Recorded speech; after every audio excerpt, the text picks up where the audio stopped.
सबसे पहला क्वेश्चन क्या कहता है कि कोई एग्जामिनेशन है, ठीक, एक परीक्षा में कुल जितने भी अंक हैं उनका 30% पासिंग मार्क्स है। टोटल जितना भी नंबर है उसका 30% क्या है, तो पासिंग मार्क्स है। तो 30% पासिंग मार्क्स है, पहले पूरा पढ़ेंगे। 30% पासिंग मार्क्स है।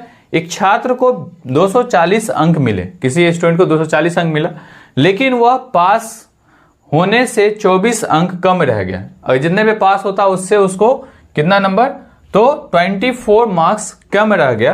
तो बताइए इस परीक्षा में कुल अंक कितने थे, टोटल नंबर कितना था इस परीक्षा में। मतलब मैक्सिमम मार्क्स ही एक्चुअली में पूछ रहा है कि मैक्सिमम मार्क्स कितना, मैक्सिमम मार्क्स का एग्जाम हुआ।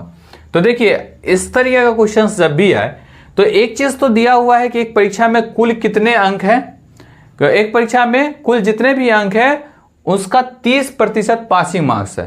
तो टोटल नंबर का 30% पासिंग मार्क्स है। तो 30% यानी कि 3/10, यानी कि 10 फुल मार्क्स है तो 3 उसका पासिंग मार्क्स है। इतना बात हमको समझ में आ रहा है। अब किसी स्टूडेंट को आता है 240 नंबर और वो फेल हो जाता है कितने मार्क्स से, तो 24 मार्क्स से। तो अगर 240 में हम 24 जोड़ दे तो वो पासिंग मार्क्स हो जाएगा। तो आप बोलेंगे जी सर, यानी कि 4 और ये 6, 264 पासिंग मार्क्स है।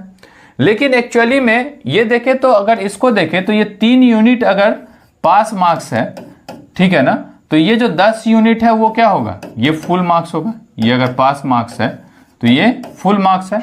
लेकिन यहाँ 3 यूनिट जो कि पास मार्क्स है वो है 264। तो 1 यूनिट कितने का होगा, 1 यूनिट होगा 264/3।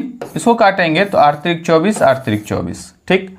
तो अगर 1 यूनिट 88 के इक्वल्स है, 1 यूनिट 88 के इक्वल्स है, तो 10 यूनिट कितने के इक्वल होगा, तो 10 यूनिट होगा आपको 88 और 10 से गुना करेंगे तो 880। तो इसका मतलब ये है कि 880 जो होगा वो क्या होगा, फुल मार्क्स होगा। तो ये जो ऑप्शन है वो हमारा सही होगा।